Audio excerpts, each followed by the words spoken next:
Hey guys, the reason I talk softly sometimes in my videos is because it's actually 4 o'clock in the morning and people are trying to sleep. So that explains why I talk so softly.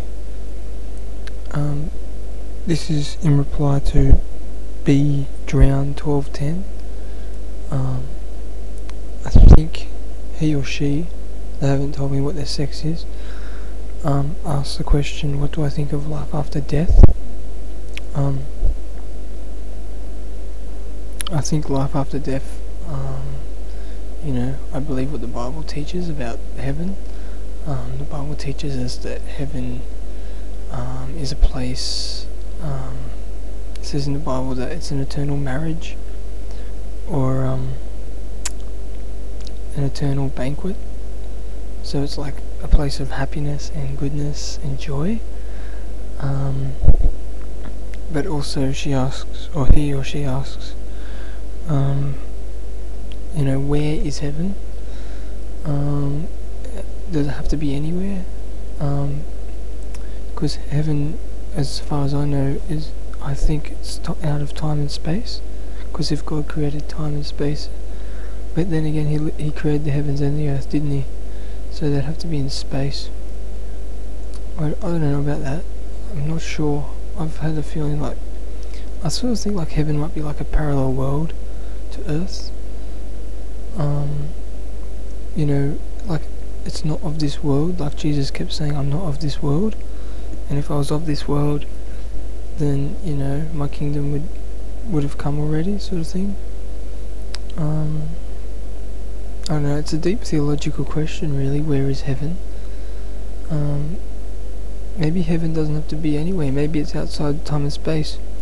Maybe it's not even a place, maybe it's a state of being with God.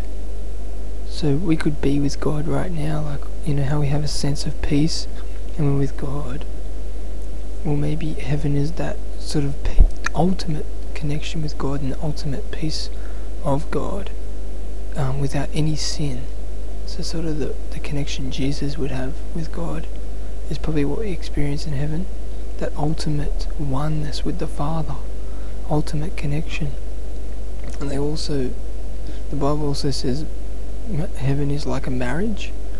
So like that total union, when a husband and a wife come together and they live together totally, that's what it's like with God. We're like marrying God in a sense. Like the church, which is the bride, is marrying Jesus, which is the husband, the bridegroom, which is mentioned in Revelations.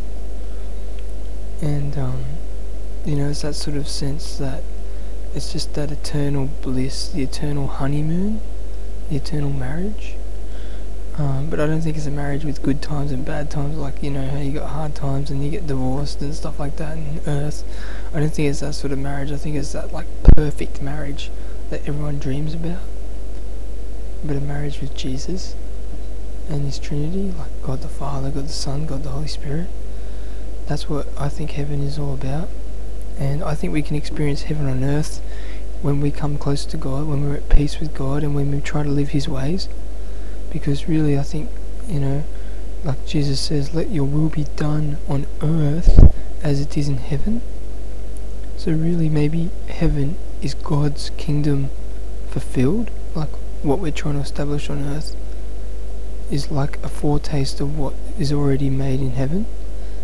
Like, so you know what I mean? Like, I don't know, there was one preacher, he reckoned he went to heaven, and he said that everyone helped each other, everyone served each other, like Jesus was on the streets serving others and stuff, like he wasn't just sitting on his throne.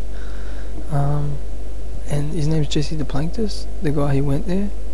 It's a good, I think you can get his CD. He's a pretty well-known preacher, Pentecostal preacher. There's a whole Baptist movement. I'm not sure how true it is, but he has an interesting insight into what heaven is all about. It's all about serving others, eh? Heaven is probably like whatever we think is like the ultimate way of life and the ultimate, people and the ultimate church. That's probably what heaven is, because I think heaven is what Adam and Eve were before the sin, totally with God. Like, God was walking in the garden with Adam, that's how close Adam was to God. So I think that's what heaven is, a real union with God, an eternal bliss where nothing matters. Because if hell is the eternal separation from God, then heaven must be the eternal opposite. It must be eternal connection, like ultimate connection. Like, I don't know. When you pray sometimes and you feel that real peace in your heart, or you feel like you've just really connected with someone, like maybe if you've got a boyfriend or a girlfriend or husband or wife, maybe when you're having sex with someone and you feel that deep connection, maybe that's the connection we feel with God, that sort of, not in the physical, sexual way, but eternal, spiritual, sexual way, if you know what I mean.